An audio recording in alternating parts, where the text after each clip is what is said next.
Hey, we're back to Old Man Orange Podcast, Top 15 Flicks of 2016 with Part 2 coming up. Well, let's jump back in, see where we left off at, and climb back up the list. What do you say?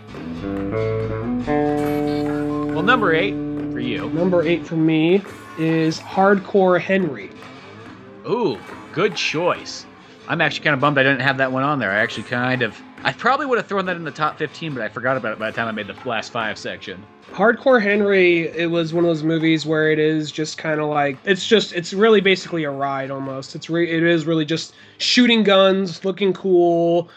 A lot of people say the movie's kind of stupid into some aspects. I'm like, you know what?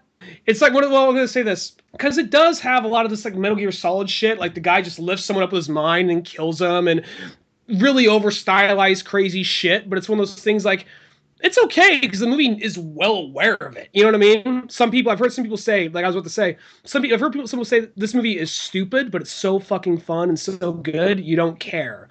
Like I've heard people who give the movie like a full-on A+ say this movie's fucking dumb, but it's so much fun. It's like, because it doesn't stop. It just keeps on going. You might get a little like lightheaded near the end of the movie because it's all on a GoPro and it's all like first person view. Uh-huh. It was one of those movies where I kind of just knew it was first person. I didn't really know it had all the science fiction and stuff to it. That's all I knew about the movie is first person, crazy action. That's the thing, is like the trailer showed up. You're like, okay, cool. We got first person. We got the guy from fucking District 9. And then it's going to be this ride that you should be watching this movie at fucking Universal Studios, or something like that. That's how it kind of feels. And then, yeah, you do get the Metal Gear Solid stuff in there. And I didn't realize, too, it's like, oh, it's a fucking Russian movie, too, to top it all off. Because it's like, when was the last time you saw a full-on Russian movie in theaters? Exactly. And then the thing about the movie is it opens up, like, the guy lifts, like, oh, he's part cyborg, okay. And then he lifts the other guy up with his mind, like, what the fuck? And they go in the little pod, like, you're in a sky station, what the, and then he just keeps piling on question after question. And then you land in the middle of a highway, you get in a big fight, and then dude from District 9 rolls by like a British gangster, dies, like, oh shit, I kind of like that guy. Comes by again as another character, like, hey, it's me again. Gets fucking caught on fire. It was like, hey, that's a gay fucking outfit. Then he pulls out a flamethrower, sets him on fire, moves on to the next. Then like 10 minutes later, he comes back. Oh, hey, it's me again. What? It makes sense as the movie goes on. They explain it, but the whole movie, though, it's just so much fucking fun. And I remember seeing the movie sick. I was not feeling so, like, literally, as I was walking into the movie, I was starting to feel ill, but I'm like, I'm already here, fuck it. So then, walking out of that movie, just feeling even more sick because of all, like, how fast it all is. You got all the guys in white jackets moving around, some bunch of white blurs all over the screen. But sure enough, I wasn't upset about seeing it because I fucking loved that movie. It was just so much fun. Oh, no, totally. Well, that was the same thing, too. Is like when we went to see that movie, it was like we had like Thai food beforehand. And oh, boy. It was the only thing. But into that movie, it was like, oh, God, I'm starting to get kind of nauseous. I am kind of getting there, which made me feel like an old man because I'm like, this would never have happened 5 years ago. Nope. But now it's like, oh, God. So I really think that movie, I haven't watched it yet since the theaters, but I bet you the experience is actually probably much better on a TV. And probably actually the smaller TV you have, the better the experience is. I think just a big screen almost wasn't the best way to present that movie. And I don't mean that like in a bad way, but I think that's almost one of those movies that just as a viewer, I think would actually work better as almost like a straight to DVD / straight to Netflix or something like that movie. I mean, it's cool that it did get the big screen release, but I just don't think the theater is the best place to watch that movie, or at least watch it on an empty stomach.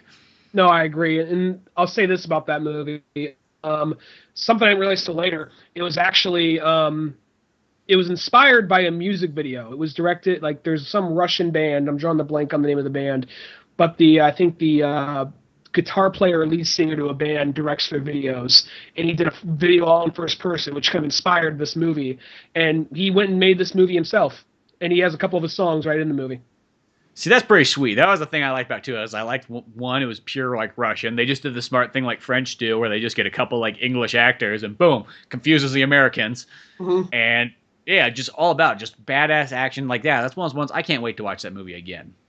Yeah, I want to get that because I know it's by now it's had to come out on DVD and Blu-ray, but I remember seeing any ads for it, so it totally slid by me. Yeah, it But I'd came love out to like get that 8 months ago or something like that. Because I remember when it did come out. I'm like, I should buy this, and then I just like, do I feel like spending 20 or $25 right now? Maybe not. And then it I just would kind have of slipped by. I would have bought it. I just didn't see any. I didn't see any ads for it. There's like that movie has to be out by now. So yeah. Yeah, it's been out for a while, but. Mhm. Going on to number 8, my number 8 is Captain America 3, tactically Avengers 3 almost. Ooh, really? That was a great movie. I think as far as those Marvel movies go, especially the Marvel Studios one, I think this is almost the pinnacle of them all. It's definitely high up there. It's within the top 2 or 3, I'd say. It's between this one and probably Captain America 2 and maybe Avengers 2. Mm-hmm. Everything either Captain America or 2 apparently wins over. It's the Empire Strikes Back thing. Yeah, except, well, strange enough, Empire Strikes Back is one of my least favorite Star Wars. That's kind of the funny thing.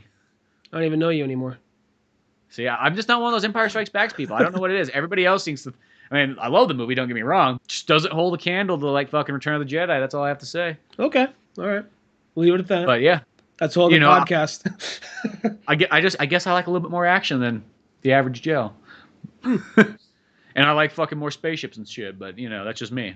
And more lightsabers. But as far as Captain America goes. But as far as Captain America goes, like that's to me was like, I felt good. Make Robert Downey Jr. the bad guy.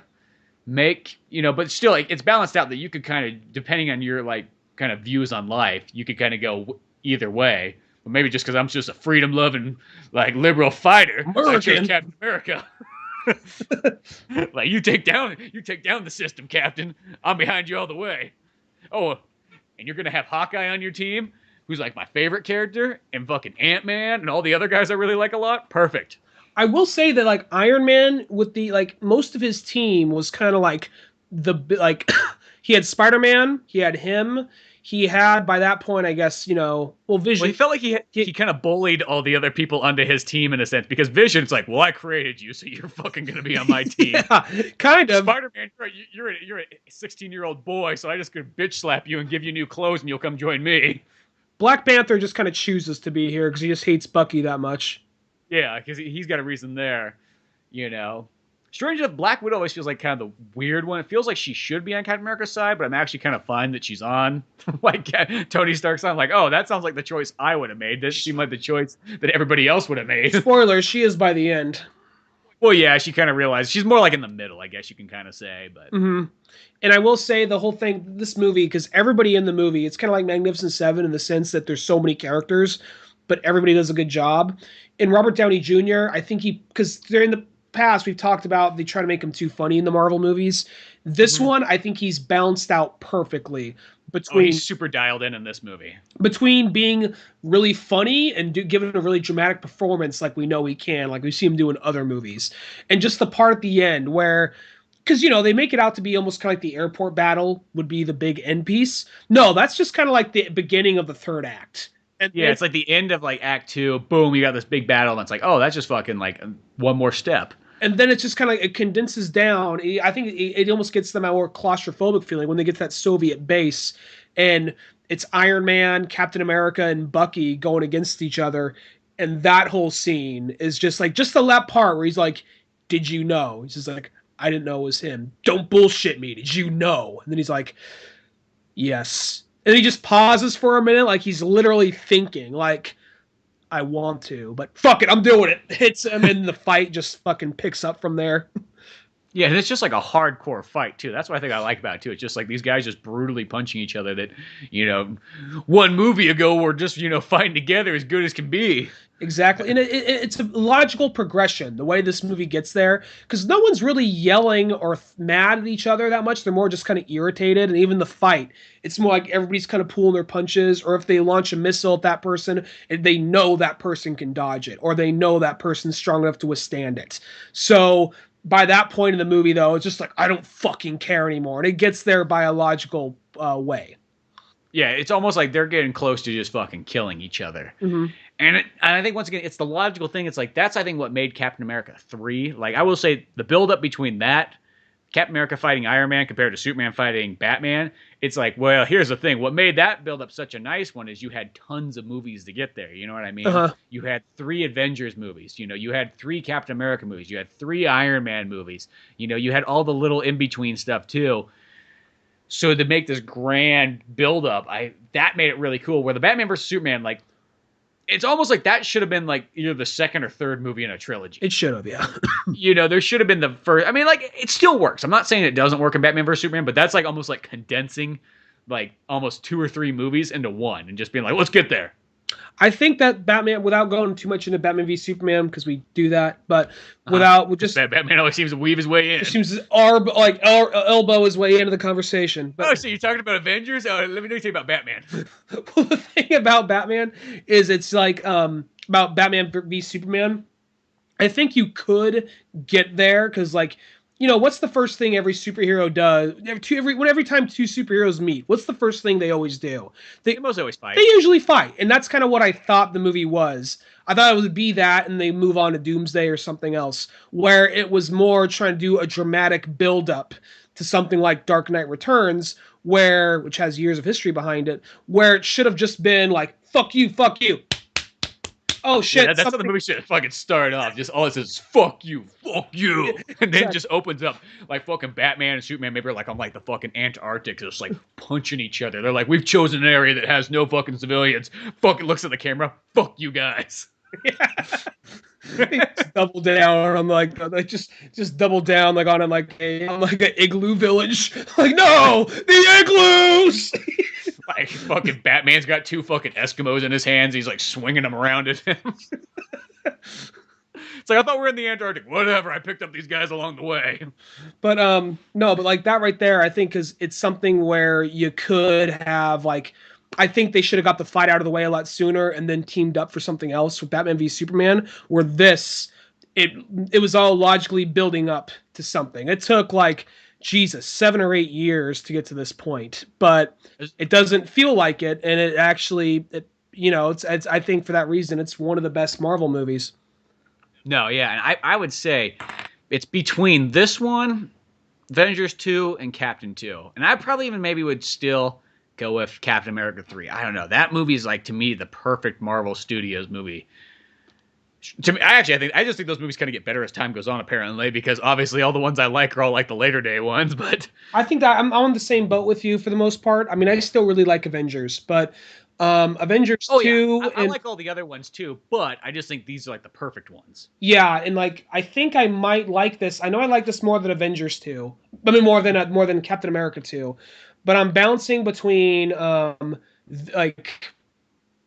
I'm bouncing between this and Age of Ultron because I'm like one of the few people whose favorite for a while was Age of Ultron. So it's between those two right now for me. That's probably what I would say too, actually, because I love Avengers 2. I don't care what anybody says. Like, that movie's fucking badass. Mm-hmm. Yeah. But yeah, that's my number 8. What's your number 7? My number 7 is, just double checking here real quick. My number 7 is Swiss Army Man. Oh, yeah. I remember when you saw this movie. So here's the thing about this movie. It's like definitely kind of the weird, kind of like artsier kind of comedy movies. But the thing about it, what's so weird about it, it also has your girl in it, Amy Elizabeth Winstead. Or not Amy, Elizabeth. Wait, Mary Elizabeth Winstead. Amy Elizabeth. That threw me off for a second when you said Amy. No, I can't remember what her name is. I don't know where Amy came from. Mary Elizabeth Winstead. She's in the movie. And the thing about the movie is it's like, it almost seems kind of like an Adult Swim sketch. Like, you took like an Adult Swim sketch, and what happens is Paul Dano, the guy who's not Daniel Day-Lewis from There Will Be Blood, the religious dude. Yeah. He comes across a dead body that just floats ashore on the island, and that body is Daniel Radcliffe. And basically he realizes this body can kind of like do whatever. Like, it's almost to like this supernatural human extent. Like, almost like, it's going to sound so fucking people when I saw this movie, people in the audience, I already saw the trailer and I wish I wanted this to be blind. The audience literally, like, for the first 10 minutes they weren't laughing. It's like, what the fuck are we watching? And as the movie went on, they were all laughing. But like, the body will just fart, and he could use the body to propel himself like a jet ski across the water, just by fucking farting. Or it's like he'll stick something in his mouth, hit him in the head, and he spits it out, shoots a squirrel. He can make himself some dinner now. Or it's like he pushes down, he'll put water in his mouth, push his head down, and he spits out clean water. So it's like really stupid, cartoony shit like that. But it's actually kind of, oh, another thing. He's trying to find Mary Elizabeth Winstead. So what he does is he shows a picture of Mary Elizabeth Winstead. The corpse gets a boner, and it works like a compass. So it's like, because the funny thing about it feels like a movie that's made by like 15-year-olds. It literally sounds like something that people would make in high school. That's kind of how the movie comes across. I'm not saying that's like a bad thing, but that's literally what it sounds like. It's exactly what it is. And it even feels like something, because that's what a lot of Adult Swim sketches come across as. But the thing is, this one, I don't know if there is any relation to Adult Swim. It just felt like an Adult Swim premise, but we're going to make it, we're going to shoot it, we're going to make the movie look beautiful, we're going to give it a really, just artsy kind of vibe, but it's going to be on the stupidest fucking premise possible. And the thing about the movie is it actually does get kind of heartfelt as it goes on. Even near the end of the movie, it gets kind of creepy. There's a certain thing you find out near the end of the movie. I won't spoil it, but it kind of goes like a little bit of a darker direction. And you're like, oh shit, I wasn't I guess something like that was possible, but I wasn't entirely expecting that totally. But then it kind of leaves off on this sort of bittersweet, like, okay, it's not as dark as I thought, but still it kind of like this weird bittersweet kind of vibe near the end. And yeah, it's just such a weird fucking movie. And it's just like, I just like the idea. This is one of those examples. Like, even though I like the movie, I almost got more respect for like a movie. So this movie went to theaters. It's about a guy who finds a corpse. The corpse talks to him. They're like best friends. He farts a lot, and it helps. It's like, yeah. Well, it didn't go to all theaters. It only went to selective theaters. It didn't go to all theaters, but it went to surprise more than what you'd think this movie would go to for. Oh yeah, definitely more than that. But like that's almost select theaters. I feel is almost a little bit different. Yeah, but no, it was definitely a good movie. And am I number 7? I guess. Yeah. Yeah, I think that's what. No, we're on. Oh yeah, that's number 7. Well, my number 7 is something that we've already talked about a bunch: Batman versus Superman. Oh, so beat Captain America? Yeah, I felt that the DC fanboy and myself just couldn't let Captain America be ahead of Batman versus Superman. And actually, over time, I do think. Here's the thing: I think Captain America 3 is actually a perfect movie, but I like Batman versus Superman more. I know that sounds so fucking wrong, but that makes sense. No, I mean, I get you. If you like something enough, like sometimes it's just like I like these characters enough. Like there are certain movies I like. What was I gonna say? Like I'm looking down this list right now. Well, at the end of the day, Superman and Batman will put a bigger smile on my face than any of Avengers or Marvel characters will. Not saying I don't like them. It's just that's what I really fucking like. Yeah.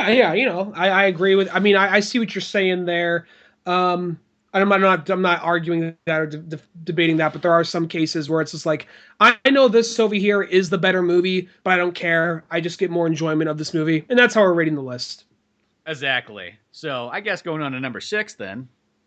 My number 6 is Gimme Danger. I talked about this movie briefly. And yeah. This is the cool. At least you put a documentary on your list. Yeah, so I seem somewhat sophisticated, just somewhat. It was a documentary on the Stooges. And I talked about this a little bit before Christmas time. And it was just this really well-made documentary going into the Stooges. I know a little bit more about Iggy Pop than the Stooges themselves. And truth be told, Iggy's doing most of the talking. But yeah, exactly. I felt like I walked away knowing a lot more about these guys, about the industry at the time. The editing, the editing in the movie is really good, a lot because they use a lot of like just editing humor. Like Iggy Pop at one time when he hits a low, he's just like, Iggy, we want you to come in. We want you to be in a play on Broadway. We want you to play. And he says wide-eyed, just like almost like amazed. Like, we want you to play Peter Pan. And then like it just cuts abruptly to some old-timey footage of like Peter Pan singing on stage. Then it cuts back to him like, I really had to stop and weigh out my options for some things. Even I'll say this though, like, dude, would you not go fucking see Peter Pan starring Iggy Pop. I Like, oh would. my god. I would. Holy, I would drop everything to go fucking see that. I would, but like, see Peter Pan fucking pissing on stage, like stab himself in the chest with a broken bottle. You Yeah, like, know? come on, Wendy. What's your secret to fly? Yeah.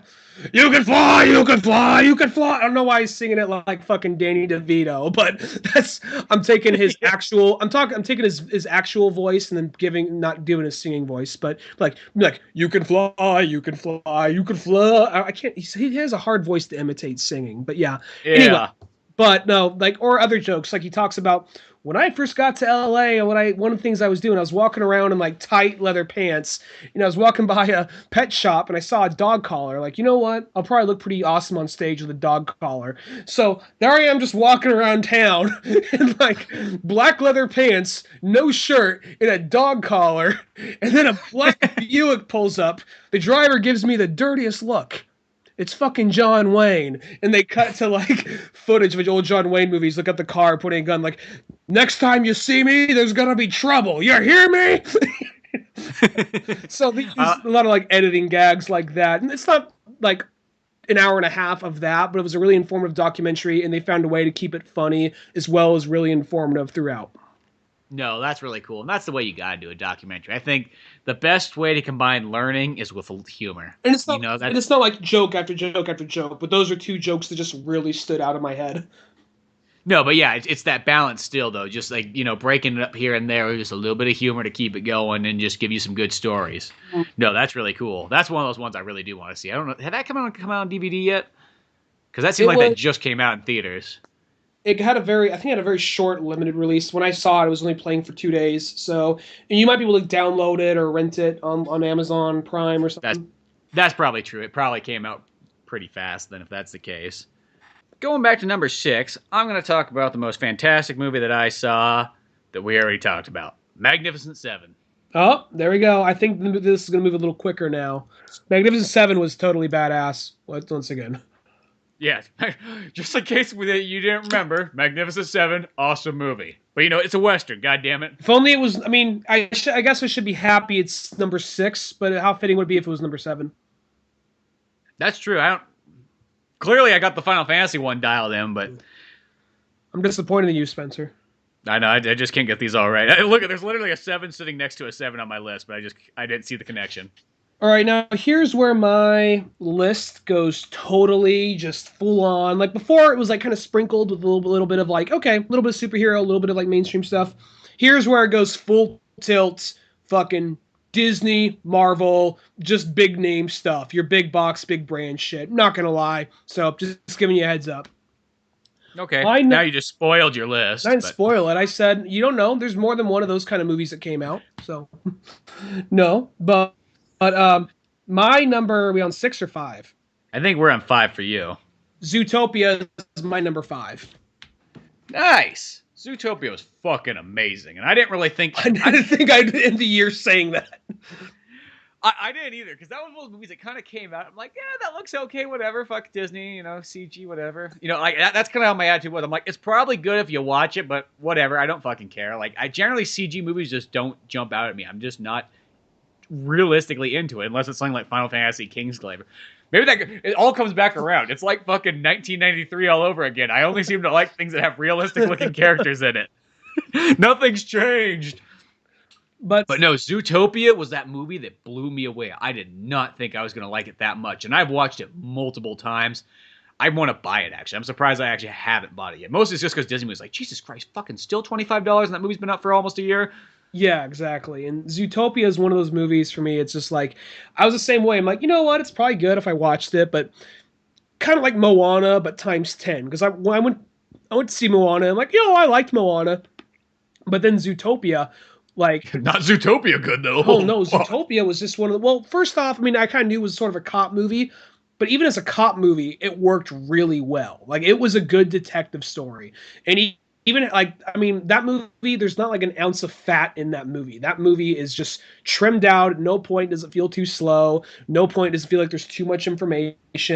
And it's all actually pretty funny. Like, dynamic between Judy and Nick. Yeah. Their whole dynamic is great, and plus it does a fantastic job of just being like, I mean, this is gonna piss some people off because I know so many people love this fucking movie, but it almost seems kind of like it put it more eloquently than I thought fucking Crash did. It was being a movie about racism. Well, Crash is a fucking retarded movie. I don't care what anybody says. That movie was so fucking stupid because what that movie was doing, it was like putting in your face like racism. It's bad. So fucking bad. Yeah, remember how racism was bad? That movie was fucking shit. Like, that movie was Wreck-It Ralph shit. Like, I like Wreck-It Ralph more than I like Crash. That's what I gotta say there, goddammit. Not even fucking War Machine can save that movie. Remember, people, Spencer is too positive. Exactly. But no, that movie I guess the thing is because the show, whenever you come on the show, like, you know what? It's not made for me. That's okay. You know what? Dragon Ball Evolution? Not that bad. Crash? Piece of shit. You know what? It sounds weird. Zootopia, it's actually similar to like Sausage Party. Now that sounds fucking weird, but they actually have very similar like viewpoints going on in each movie. Just one's just done a little bit more kids safe. Well, one just seems. Well, I guess you mean on the race thing, because because that movie, they're both kind of like using kind of like race / stereotypes in a sense, and one's doing it with food, the other one's doing it with animals. Yeah, it's more of like, I think what Sausage Party ultimately says is it's more like, it's kind of like we're focusing on racism when the big problem is really just kind of like religion tears us apart. Where I think Zootopia, it's still kind of similar in the same ballpark. It's just don't be racist. That one's more about like, don't be racist. But this movie right here, it just so much of it, and plus it's even like very heartwarming and honest. Like the part when he has like, because essentially what you see in this part, when you think about it, you essentially see a fucking hate crime. There's the part when Nick is a little kid and he talks about like that moment that kind of, scarred him, and he talks about how there is like he goes and joins like a little like mammal, like a little like Boy Scout club, non-predator group of Boy Scouts. Like, so you're gonna be a Boy Scout even though if you're a dirty predator. He's like, what do you mean? And they throw a muzzle on him. They like tie him down. They force him out. There's like, oh my! When you in the context of that world, that is like top level hate crime right there. Well, that's like being a Jew and trying to be a Boy Scout, probably. Something like that, yeah. And just that whole part was like, Jesus, you know what I mean? And it's. Aside from like the darker, heavier moments, it just is like a very well made like cop movie. Like everything comes full circle. Like watching that movie through, like there's the part when like usually you should expect, I guess, some of the smaller things they just kind of bypass to come back in some big way. But to the level of like we chasing, the weasel. They had the weasel stole some flowers. Then you find out later it's totally unrelated thing. Those are the flowers that kind of caused this like rabies like thing that's making all the predators go insane. So it's like things like that, And then the thing too, it's great about is the way when we're kind of explaining it might sound kind of preachy, but the movie's not preachy at all about it. It just it's super fucking natural. Mm-hmm. It's a very natural, smooth flowing movie. And then the other thing too is because I remember watching it, I was going like, "Is this movie fucking PG? Like, some of this stuff just seems a little bit too intense to be a G movie." And yeah, it was rated PG, but I think that made it kind of better. It was a movie that they're like, "Oh no, we'll take this stuff serious, what we're working on, and let's make a movie that really almost like first and foremost is not a kids movie, but it's enough that a kid could like." I feel like it's almost made more for an adult. Just happens to have a more kids friendly like look. Well, plus just some of the humor they have, just like, all right, honey, now we think it's great that you have these dreams. You want to be a police officer, but sometimes it's important to not follow your dreams and just settle. Isn't that right, honey? Oh, yeah, we settled real hard. Yeah, exactly. That kind of humor. Well, it just is, yeah. It's just got that kind of stuff of just these different people. It's like, oh, because in a sense, the bunnies are kind of like Mexicans. So it's at that time period where it feels like, oh, a Mexican's never been a cop before. You can't have dreams like that. You're a bunny. You should just be a farmer. Come pick some, fruit with us. Exactly. It kind of does go by that. And then the whole movie, it's just really well put. I feel like you could almost just sit Donald Trump down. Okay, let's watch Zootopia. We can go on to bigger, like more we can go into big more like Uncle Tom, like Uncle Tom Crow laws, what's that called, Jim Crow law, that kind of thing. We can go into the statistics and sociology of that and how that's all bad and how it builds up to what all the fucking shitty stereotypes you're talking about. But we'll start small. We'll just start with Zootopia. Like I think I feel like Zootopia explains it right off the bat. Like, boom, it's there. Like you don't need anything more. If, like you're just a horrible person if that movie didn't get to you. Like I feel like exactly. I feel like any like hardcore bigot, I feel like, okay, we're gonna start with Zootopia, we're gonna work our way up, okay? And if they can't get past Zootopia, no fucking help. Lock them up, I guess that's all. Well, I guess I wouldn't lock it if someone put a muzzle on me. That's progress. That's very good. All right. Exactly. Okay, we're getting there. All right, now we're gonna watch this documentary right here about slavery. Like, oh, what the fuck is that? It's the next step from Zootopia. Come on. No, Zootopia was one of those ones that blew me away. For the fact of being one, it's a Disney. I don't know what it is. I know that Disney movies are good movies, but I just kind of have this pre-notion of like, oh, Disney, I got to put up with that crap. Okay, whatever. And it's one of those ones like, I like a lot of Disney movies at the end of the day. I don't know what it is. I just got this like self-defense wall built up over time, and maybe it's just because you kind of see the evil business side sometimes to it, and that I know, because there's some people like, well, but Disney was my childhood and all this kind of stuff like that. I'm like, well, I mean, it was there for me too, but so was Batman, and he was throwing punches at people's faces, so that kind Exactly. of, Aladdin threw punches, so that was close enough thing for me, but, for the most part, I wasn't, like, as Disney-ified as a kid as a lot of people. In the game, he had a big-ass sword, too. Yeah, he had a fucking sword in the Sega game, too. He was like, out of my fucking way, I'm gonna fucking save Agrabah. I don't need a goddamn lamp. Would have been way more badass if he had that in the movie. But Abu had a sword, I guess. But then they realized they all had swords. Oh, that's right. We all got swords. Yeah. But, well, going on to my number 5 is Star Wars Rogue One. Ooh, Rogue One. And this movie, Star Wars is always good. You can never really go wrong with Star Wars. I don't care what anybody says. I like them all. But fuck, was Rogue One just like a damn good movie. And even the second time seeing it really sank it in. It is, yeah. It's for me, it's like my two favorite aspects of Star Wars. There's two things I love the most, and it's lightsabers and anything that's like spaceship flying around. So that's why mostly my favorite things when it gets down to the end of the day is like I love fucking Jedi power battles, and I love things like Star Wars Rogue Squadron. Now this movie doesn't really have any lightsabers in it, but it captures like the Rogue Squadron feel and everything I love about that. Boom, in one complete package. When I was selling this movie to people that haven't seen it yet, I was like, dude, you remember Rogue Squadron? They're like, yeah. It's like, that's the fucking movie pretty much. Like, you're going to fucking love this. This does probably have one of the longest, like, aerial, like, space battles in a Star Wars movie, but it's also probably, like, the best one I've seen. Yeah, and then to top it off, too, it's like, I like how they treated it like a war movie, which I think was a smart way to go about it. And there's not really a ton of action, really. Realistically, in the first hour, there's not, like, a ton of action. But it's not really like a problem. Like, it still has a pretty good pace. It might be a little bit slow. Almost kind of reminds me of how Magnificent Seven sort of starts off. You kind of work your way into it. But once that action starts going, it's fucking balls to the wall badass. And you're just seeing all this cool stuff that you really have only experienced sort of in video games and in your mind. And I guess you could say books and stuff like that too. But I felt like that could start capturing that stuff of like, oh my God, this is like, yeah, this is what I want to see in a Star Wars movie. And here it is all right here.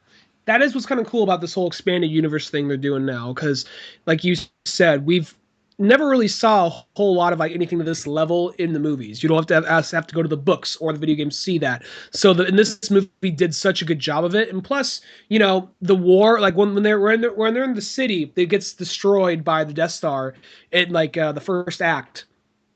That like had a much more of a grittier, darker feel. I mean, you saw like stormtroopers walking through Mos Eisley. Hey, where's your license or whatever? Just saw small stuff like that. Where in this one, it looked full on like, shit, are we watching like footage from Afghanistan right now or some shit? Like how like violent, like how like just you saw like these not rebel forces, but like these I guess off-branch rebels, the extremists kind of going in there and trying to stop them and just full-on fights happening that way, and how gritty and dirty it got. Yeah, exactly. And that's what I kind of like too. It's like, yeah, you got these stormtroopers. It's like, yeah, they haven't given me a fucking brand new uniform in years. I've been wearing the same old one, and it's all rugged and dirty and messed up. You know, I mean, like, it makes sense. I mean, obviously, if you're fucking working on the Death Star, you're getting the best of the best shit. You're getting fucking new armor every fucking 6 months. But for the guys that are, like, out there working the slave mines, no, it's not like that. Oh, we can't forget Donnie Yen. Oh, fucking Donnie Yen. Dude, and somebody told me the other day, they're like, yeah, I didn't really like that Donnie Yen character. I was like, fuck that guy. I'm like, that's the most Chinese fucking hero. What, you take that fucking back. You take that fucking back. Do I know this person? You do. And it was just one of those ones, it was like... Tell me off the air, because I'm just... It was just... It really boggled my mind. Does his name start... Please don't tell me his name starts with an R. Please don't tell me that. No, it doesn't. Okay, but good. It was just one of those ones where it's just like, what the fuck? It was like, out of all the characters you couldn't like, that's the one you didn't like. It's like, dude, Donnie Yen is like the best character. And then I asked him, like, well, what about the other Asian guy? What'd you think about him? Oh, he was okay. Baz Luhrmann or whatever his name. Yeah, it's like that guy was fucking awesome too. It's like that was what I think what made Rogue One why I liked it so much too. Is like every character was good. You know, the main girl, she was great. The French guy who's mostly like a bad guy in movies or Spaniard or whatever he is, he's awesome. The robot, he was funny yet not annoying. You know what I mean? I guess everybody always has the fear of a Jar Jar Binks appearing out of somewhere. You know, I'm one of those people that's not nearly as bothered by Jar Jar Binks as others, but he was great. Every single character in it, like, I thought was pretty darn good. I wasn't complaining about anybody. I liked the villain a lot. I thought that guy was badass. Just this whole bit was just like when he's fighting that one storm. I don't mean to stay hooked on Donnie Yen, but when he's fighting that one stormtrooper, how he like slams down. How's your foot? The music stops for a second. I've seen the movie like two times already. When he's fighting that guy, the music's going. He stops down, slams his foot. How's your foot? Music stops. Slaps the guy on the side of the head. Music picks right back up. It's like, how do you hate that guy? Yeah, that guy's so fucking bad. And that's the closest thing to a Jedi if you want in that movie, too. He pretty much is a Jedi without a lightsaber. If you gave him a fucking lightsaber, just imagine that. Oh, yeah. Fuck, I want the Donnie Yen's character movie. Like, what was that guy like before that movie? Him and the I don't remember the other actor's name, but the Baz Luhrmann, like those two. Minigun guy. It's like you got your Jesse Ventura minigun guy, and then you got your blind Jedi. Like, put those guys in a movie together. Those two, like, on a road trip together before all this. Oh, my God, yeah. Exactly. I would see that movie in a heartbeat. That's like the two best things. They say the main thing about this movie is it's kind of like enjoy it while you can, because it's the idea of like all these characters are good, but they want to leave it at where it is. They don't want to bring these characters back, so I want you to enjoy them at the moment. I get that. The artistic side of my brain gets that, but part of me is like, I don't give a fuck. I want to see those prequels. Two in a space pickup truck traveling the galaxy. That's what I want to see. Exactly. You know what I mean? Fuck. Like, come on. Like, put that together. Just do it. Like, how did they get to that? How did they get to being into Rogue One? You know what I mean? Like, what's the fucking, like, whole year prior to this? And plus, also, the other thing about the movie is, you know, the other Star Wars movies, it's always, I mean, at least the original trilogy, it's like, oh, gee willikers, I can't wait to help out the war. It'll be a good old time. Where in this, it's like, yeah, I was born this shit. All I've ever known is this shit. If we suddenly give up, then that means all the innocent people I've killed was for nothing. So, you know, like, these are people at their end of their ropes. Like, they have no fucking hope left. And the, like, Felicity Jones character, the Luna Diego character, Diego Luna character, like, all of them were, like, fantastic in this movie. Oh, yeah, super good. And even, like, the cool thing, I didn't know this, but the Forrest Whitaker character in there, apparently if you watch Star Wars Clone Wars and you watch Star Wars Rebels, that character's been in there since the dawn of time. So that was a big, huge story arc for that guy alone. So I'm like, well, that's kind of fucking cool. They tied that all together with him. Yeah, I thought that was cool, too. Even though I haven't watched him, but... Well, I don't know anything about the character. Somebody else sit down and watch, but... I looked him up, and he's like, you know, a thin, like, muscular good looking guy. So I wonder if people who's like, that's my favorite character, and to see him coming in like, I am dying, have you come to kill me? You know? Like, yeah. But at the same time, though, oh, go ahead. We all age. Yeah, exactly. But, you know, he stepped on probably a space alien mine or something, but, you know, but regardless, that whole movie, it's on my list too. I'll get to where at later, but yeah. But yeah, well, carrying on, what's your number 4? My number 4 is, I think this is where it's going to move a little quicker now. My number 4 is Deadpool.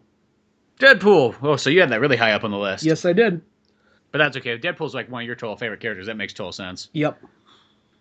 Well, my number 4 was Zootopia. That's how much I like that movie. That's a good one. That's a good one. It outbeat a lot of things. And the reason why I put it up there, because it seems weird being above like Batman and Star Wars and all that stuff, but it's just, I think for just how much that movie blew me away, and that I just did not think I would like it that much, and just to have everything all wrapped together of not only being an amazing movie, blowing me away, and then having great moral connections. I feel like the older I get, like I like the moral connections. I know that to a 15-year-old, you're like, fucking faggot, like the moral connections. Why don't you go watch a fucking PBS after school special?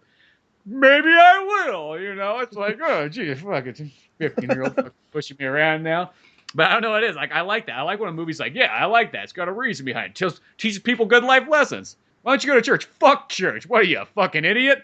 Well, that's where fucking mind control happens. But I'm like, the movie with the good morals, I like that one. So Zootopia. So yeah, exactly. Zootopia. There we go. But fuck church. You know, I'm going to get my morals from fucking movies where there's money involved. Okay, what's your number 3? Rogue One. Oh my God, Rogue One. We're it's just almost like moving we along haven't talked about that movie yet. Yeah. You want to know about my movie is? It's a number 3. What's your number 3? And it's a war movie, so it's similar to Rogue One. Oh, I wanted except to see it's this. in the past. I wanted to see this. It was Hacksaw Ridge. Yeah, I really wanted to see that. This movie, it fucking okay. It was. I just said fuck church and everything like that. And here's a movie about a guy who's like, I love God. But this movie though, I think just one, it's an amazing story. Like, I love the idea of a guy who doesn't want to carry a gun. You know what I mean? Maybe it's just the Batman in me that's like, no, you don't need a gun to fucking do good. He's like Batman, only doesn't fight crime. He's literally proven that you could be Batman in war. This guy right here proves it. He's like, you don't fucking need, and he's Spider-Man too to fucking top it off. So that's okay. He took those, like he just says, what if they just had a total like out of character moment? Like someone fires a gun at him, and that's like fucking slings a web out. He just like jumps up, like crawls across the wall, like escaping, with like some like wounded soldier like webbed up on his back. Yeah, like a little backpack. Just like one scene, not the rest of the movie. Just one scene. Like the rest of the movie plays it super straight, and all of a sudden that fucking just happens once, and then like it happens so quick that you almost kind of go, "Did that just happen?" That I just like cracked my back. Like if you didn't know what Space Jam was, and you're watching the first 5 minutes of that movie, you're like, "Did the opening credits just say Bugs Bunny? Did I miss? Like if you have no idea what the movie was, you just saw that real quick." Did that say Bugs Bunny? That's just gotta be like one of those like new hip basketball player names. Yeah. Okay, moving on. Maybe it's a rapper or something. Yeah, maybe he's a rapper. That sounds about right. Yeah. Maybe he's Bugs with a Z. Yeah, exactly. Maybe I just didn't catch that right away. It went by so quick. There's flashing lights and everything. Meanwhile, in space, wait, what the fuck? Okay, we are in this. Sorry, but no, but like back to this though. If they did have that, like, but no, Hacksaw Ridge, like, it's like it is just this like fucking great story of like, in a sense, like you got Spider-Man and his father was in World War I. He's like, I lost all my buddies in there. They all died. I visit them every fucking day at their grave. It's the worst thing ever. You don't want to be in fucking war. If there's anything you don't want to be, it's that. And it's played by fucking what's his name from Matrix? Hugo Weaving. Oh, Hugo Weaving, really? All right. Yeah, so he's in it. He's the father. And, and then, of course, World War II happens. Like, everybody's joining up. I just heard Steve Rogers joined in, blah, blah, blah. Tying it around to Captain America. Yeah. And he's like, I'm going to join up too, Dad. He's like, what are you, fucking crazy? He's like, fucking everybody, look at my friends. They're all fucking dead. Why would you want to do that? I'm just imagining Hugo Weaving like in a fold-out chair with a beer, not leaving the graveyard. Okay, well, he doesn't have the fold-out chair, but he's got the beer. It's pretty darn close. And it's just one of those ones he's like, if you even do come back, you're going to come back fucking friendless. That's what's going to happen, goddammit. And so whatever, he goes to join, and Vince Vaughn's like his captain, which this is the other thing too. It's like, dude, fucking, this is where Vince Vaughn belongs. I know most people think of Vince Vaughn as a comedian. To me, I guess it's just because the first time I ever saw him was in The Lost World, so I've always thought of him as an action star, even if he's only been in one fucking action movie. And so now it's fucking finally come full circle. I'm like, dude, there's the Vince Vaughn I know and love. Right there, fucking back in an action movie again, where he belongs. He's fucking so good. Fucking kills it in this movie. And he's kind of leading and stuff like that. And of course, then we finally get to the point where he's like, well, I'm not going to shoot a gun. It's like, that's just not me. The good Lord says you don't have to carry a gun, and I just don't do it. And at first they're like, well, fuck you. We're just going to arrest you and you're going to get raped in prison. How are you going to like that? And it's like, well, I guess if that's what the Lord wants, but he fights it. I'll take that dick. I'll take that holy dick. Yeah, I'll take that holy dick. And of course they get to the point where like all the guys like in his camp are like, fucking faggot, let's beat this guy down. That'll teach him a lesson. And of course it doesn't. And he's still like, well, that's okay. I'm fine with that. And he doesn't rat anybody out or anything like that. He's just a super good fucking guy. And then as it keeps going on, they kind of goes to a court case and everything like that. And his dad actually comes in. He's like in his World War I vest and everything like that, coming in to show off. And like, oh my God, that's a great war uniform. He's coming in. And he gives him this evidence or whatever that states that no, you can. If somebody says, hey, I don't use a gun, that's okay. And this guy was literally the first guy to be into American military that didn't carry a weapon. And they just said, well, fuck it. He's a medic, I guess. He can do what he wants. He'll probably end up just getting shot right off the bat and everything like that. No longer our problem. Yeah, exactly. That's how they kind of looked at it. They're like, fucking, and everybody just kept thinking it was like, fucking pussy. He just doesn't want to like go out there and kill, And it's kind of interesting too because there's this guy who's like the total like douchebag guy of the movie who's just like the guy who the first guy to like punch him and beat him up and do everything like that. But in the long run, that guy actually becomes like his best friend, which is just kind of a funny thing. It's like they actually become connected, which it's kind of almost sweet, almost like tear-jerking. I know, like, once again, that's what like the 15-year-old person's like, you fucking faggot, laughing at the fucking bully. And it's like, it's kind of nice, though. And then they come to Hacksaw Ridge, and then they just see these trucks with bodies upon bodies upon bodies coming down. They're like, yep, that's where you're going tomorrow. Guess what? Fucking hell up there. And it shows the ridge, and it's just like, it's literally this ginormous fucking rock wall straight up and down, like a right angle. And it's like, what the fuck? And then, they climb up it, and they got this net of ropes going up there. They climb up it and everything like that. And they get up there, and it's just this fucking war-torn wasteland on top of this mountain. And they start going in and everything like that. And then, there's like literally an hour's worth of fucking carnage of this war battle. Like it, something like big movies that have a lot of war in it, like Saving Private Ryan, fucking Wind Talkers, all those ones like that. This one, like, oh my God, there's just... They top it? I think they do almost. It is super fucking violent. All kinds of stuff going on, just like some of the most baddest ass war scenes. And then as it goes on, they're like, fuck it, we gotta retreat. Go back. So they decide to go back. And the sad thing too is like some of the guys end up dying and everything like that. But somehow, some way, fucking Spider-Man stays up there as everybody leaves. And he's like, okay, I just got to go save one more guy. And all night long, he's going out and he's fucking saving a guy, and then he'll bring him back. And then he ties this, rope around him, and he drops him back down. And all of a sudden, there's these like two guys at the bottom that are like guarding the wall. And like, what the fuck? There's these like bodies that just keep coming down. Like, I don't know why it is. It's just like every once in a while, like every 10 minutes or so, another body comes down, or every 20 minutes. And he goes back out again. He's like, Lord, just get me one more. Just get me one more body, or just one more life. And he's out there and he's like crawling through, and then you see some Japanese guys like come walking around and everything like that, like looking at bodies, shooting them, flipping them over and everything like that. And this guy's out there and he'll find somebody who's alive, and then he'll, give him some morphine, pick him up, bandage him up, and then take him back and drop him back down again. And he was fucking even dropping down Japanese soldiers and everything like that too. He was getting anybody who was alive. There was even a part, this part just made me almost like tear up. It was just like, it was such a nice scene. He was in this cave hiding, and he was running away, and there was like these Japanese guys coming by and everything like that, like they noticed something. And he comes across this one Japanese guy who's laying there like bleeding out and everything like that. Fucking gives him some morphine, gives him a patch, and the guy's like freaking out, like, oh God, this guy's gonna kill me. This guy's gonna kill me. And it's like, no, you'll be okay. You stay here. And it's just like, oh, it's just such a nice moment. It sounds so weird, but just that little bit of like thing that. And he just swings out of there on a web.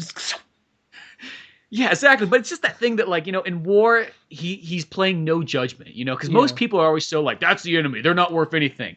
But at the same time, those Japanese guys on the other side, it's the exact same view across the way. It's like, I think sometimes people forget that yeah, it's war, but these guys both have the same view from either side. And we all think, you think of the Japanese as being, oh, there's just these like dogs of war coming after us. Well, they think the same fucking thing of you. Yeah.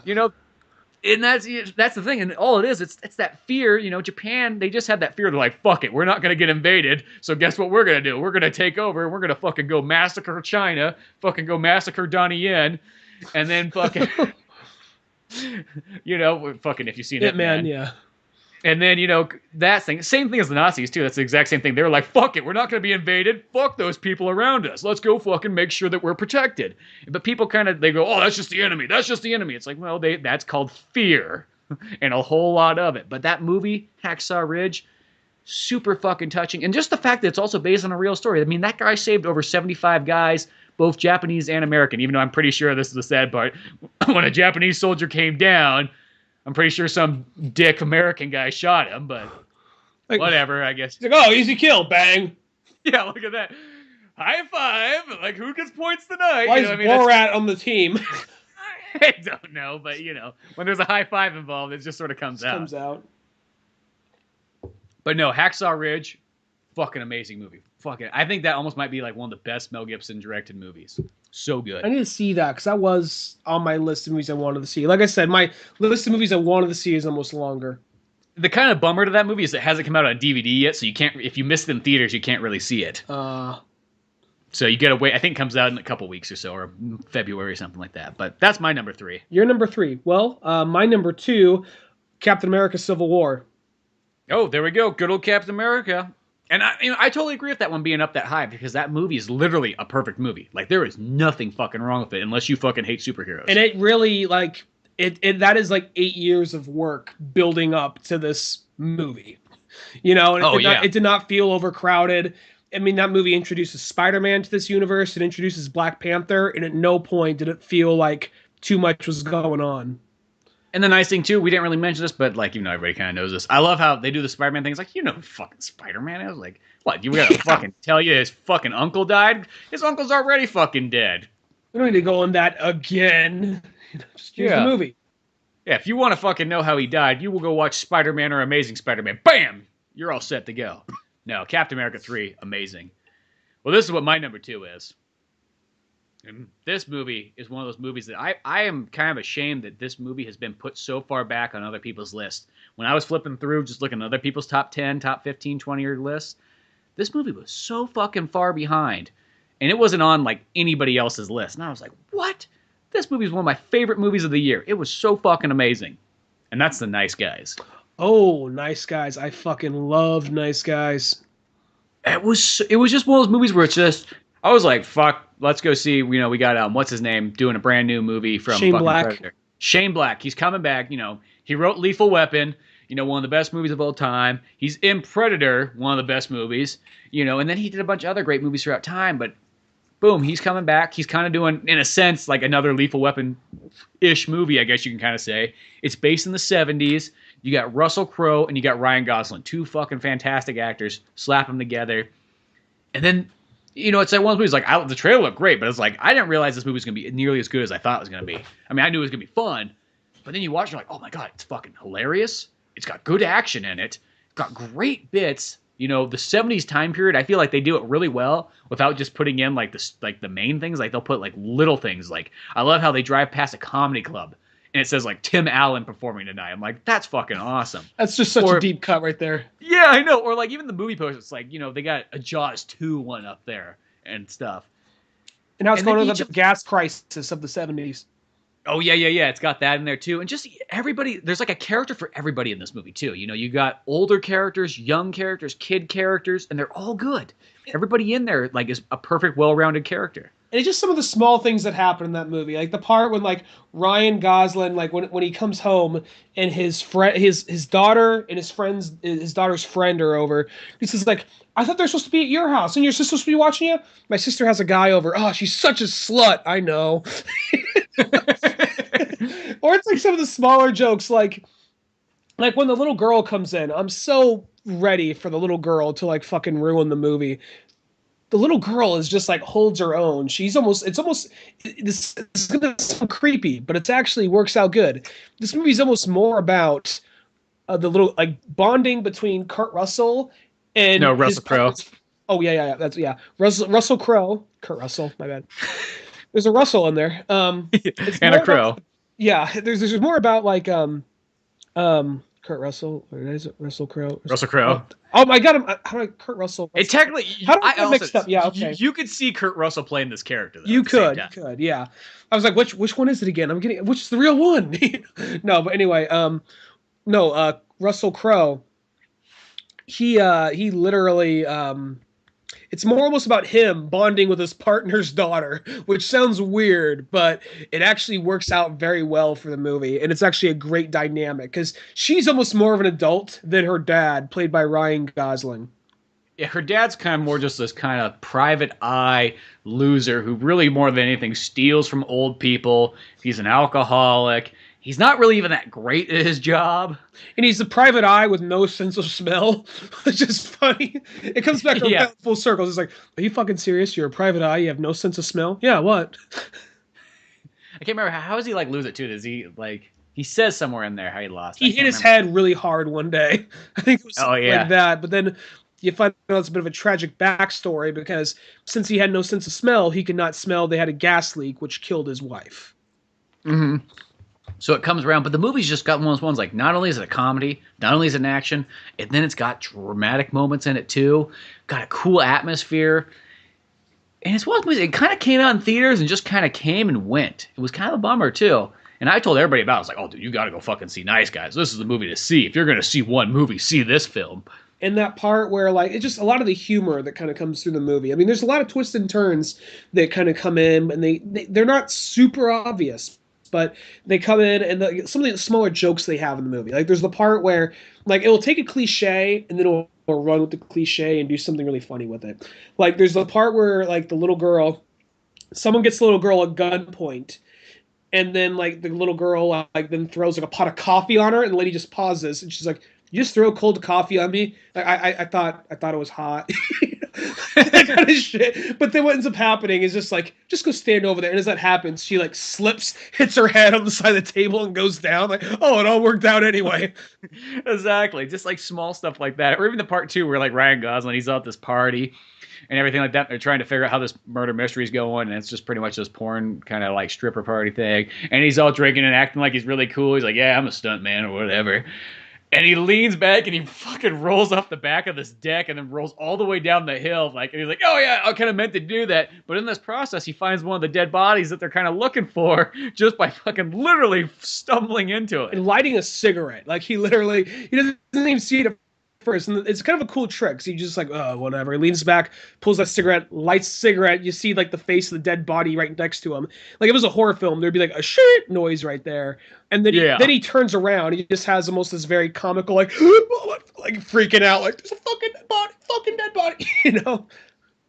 And even, like, because pretty much the main story at first is they're just looking for this one girl, both these guys. And that's kind of the mystery case they're on.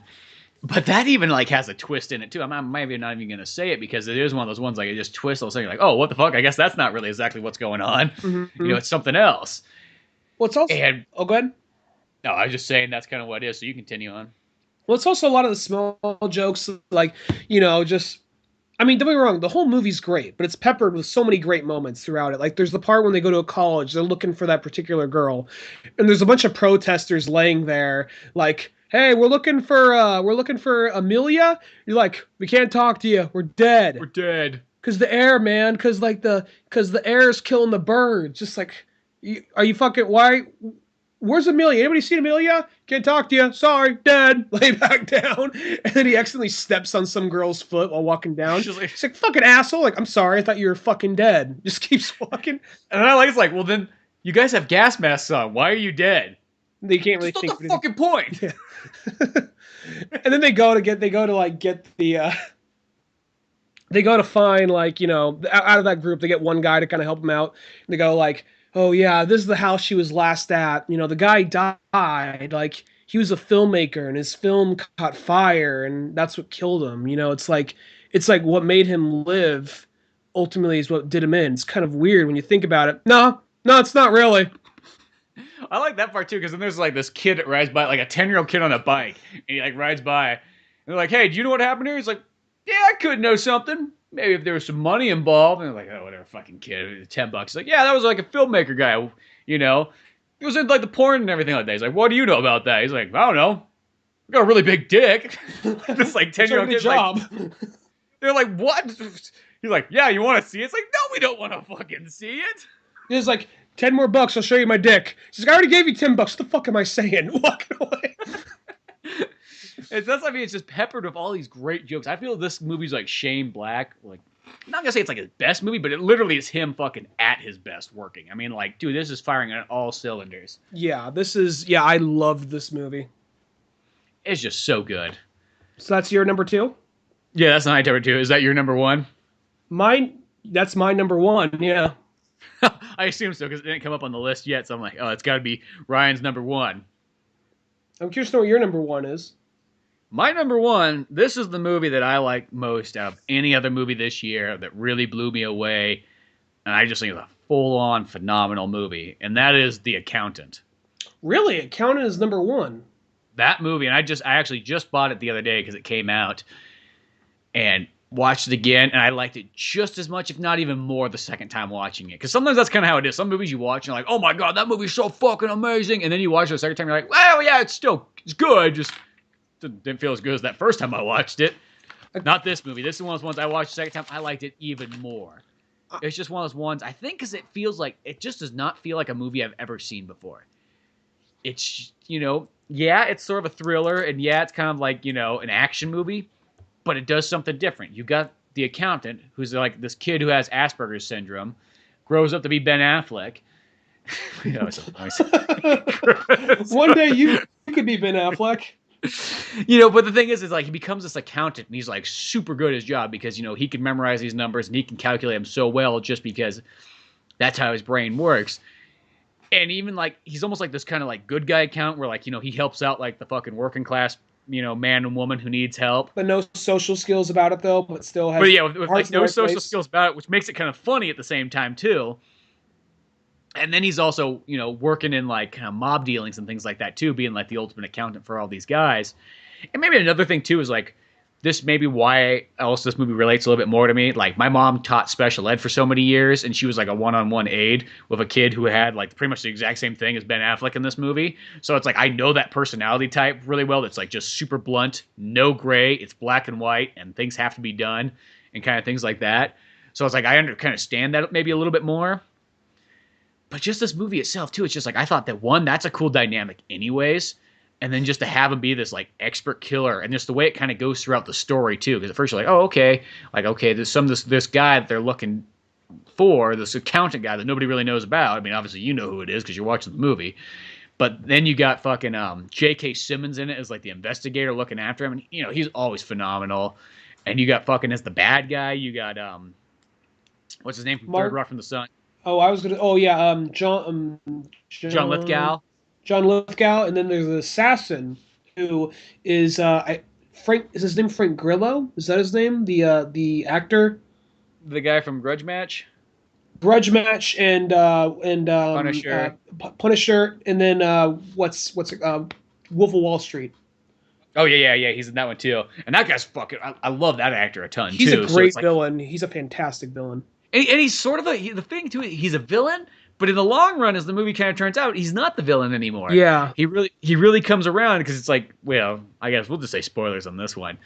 Turns out that's his fucking brother. And they show that along the way, too, is like, there's a part, they just have these flashbacks like when they're kids. At first, he goes to this one school or this one like kind of like special place for like, teaching handicapped children.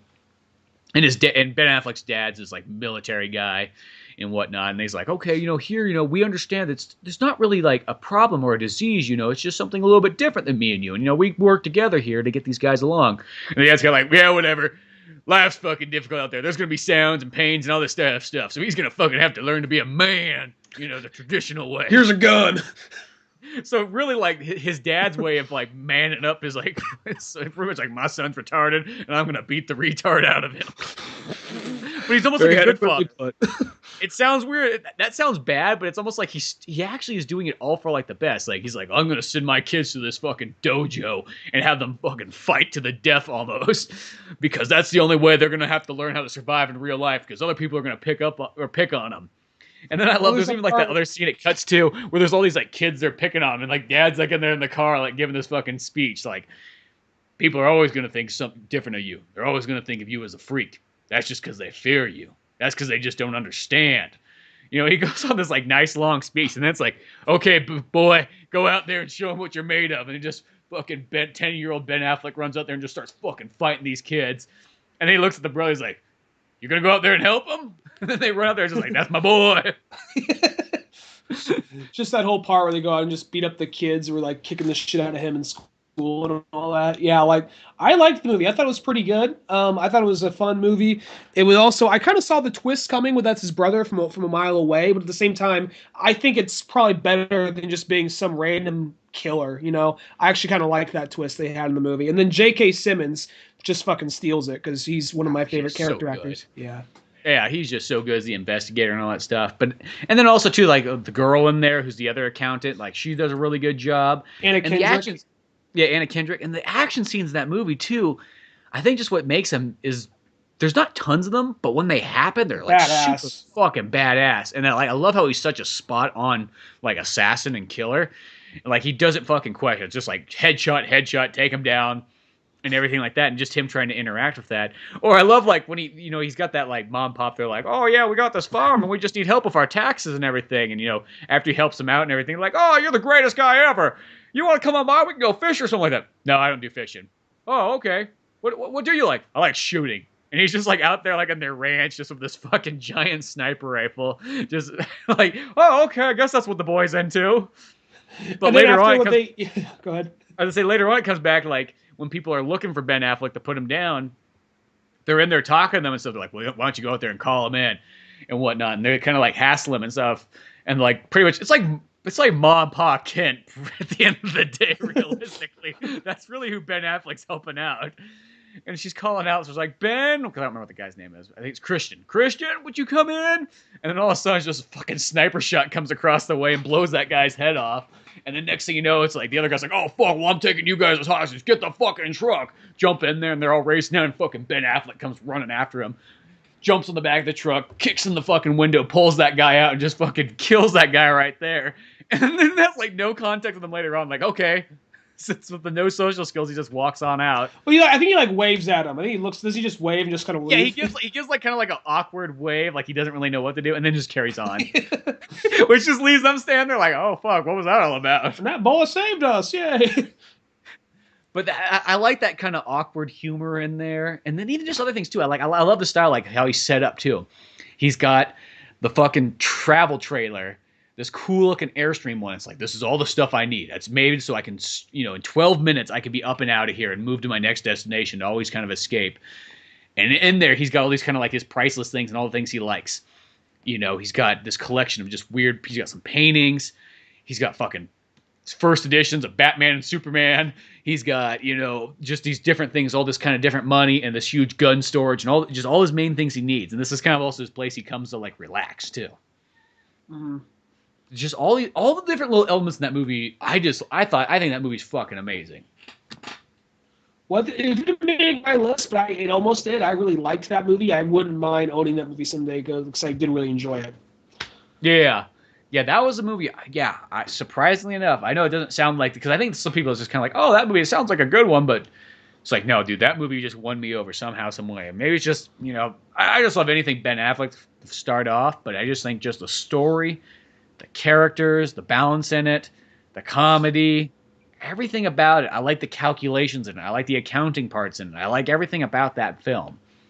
I like how he's kind of almost realistically like a superhero in a sense. Yeah. I like it. Like they got the old guy in there. I can't remember what that actor's name is. He's always really good too. Who's pretty much he meets in this military prison and whatnot. He's kind of the guy who gives him the information. And then once that guy finally gets let out, he gets murdered by the mobster guys, and that's where Ben Affleck kind of goes and kills these guys off, which all connects in with fucking J.K. Simmons' character, which probably makes more sense if you just see the movie. Mm-hmm. And then it has like a fucking awesome twist at the very end that you probably would not see coming at all, too. Oh, you mean the whole thing with the back at the school? That whole thing? Yeah, back at the school. Yeah. Like, that's the one. That twist there is fucking, like, because you don't think anything of it. It's like, oh, that connects that so well together that you don't even... Like, it almost, like, when that first happened, like, took me a while. It's like, oh, what? Why the fuck? Oh, why did he give that person a computer? And then later on, it's like, I totally get this now. Yeah. Because they didn't know who the person giving. Yeah, because it never comes back around for a while, and you're like, oh, okay, I guess that's just being passed off. And then it's like, oh, that makes total sense. I think that's super cool. But yeah, that movie right there, that's my all-time favorite movie of the year. It was definitely a really good one, yeah. But yeah, I think that between our two lists, that's probably what, like 25 movies worth of good stuff there. I'd say All so, kinds of great things to see. Every single one of these movies is fucking fantastic. And yeah, no matter what, it's like, yeah, I think 2016, it wasn't as strong maybe as like a couple of last years as far as like volume, but that doesn't mean anything that these movies were not fucking full on amazing. Yeah, definitely. Yeah, this is still a good year for movies. Oh yeah, as always. I don't think there's such thing as a bad year for movies. Realistically, some fucking bitchy critic out there might say that, but realistically, no. Every year has its good movies. There's just sometimes there's a little bit more than others. But this year, still have fucking great stuff. And boom, these are always one of my favorite podcasts to do. I look forward to them every single year. So I love talking about movies of the year. And that's probably a good place to leave off at. Make sure, go check out some of these movies if you haven't seen them, or fucking rewatch them. Some of these movies are totally worth that. But till then, check out oldmanorange.com for more podcasts, cartoons, music, and more. I'm Spencer Scott Holmes. And I'm Ryan Dunigan. And we'll see you some other time. Later, folks. Thanks for listening to the Old Man Orange podcast. Check out our website at oldmanorange.com for even more podcasts, cartoons, videos, music, and more. Send us an email at oldmanorangepodcast@yahoo.com. Be sure to subscribe, share, rate, and review us on iTunes, Podomatic, or any of the other fine sites we might be located on. And if you want to help out even more, click on the Amazon or GameStop links on our webpage before you make any purchases there. It won't cost you a penny, but it sends us a little something our way. Thanks for listening, and tune in next week to Old Man Orange.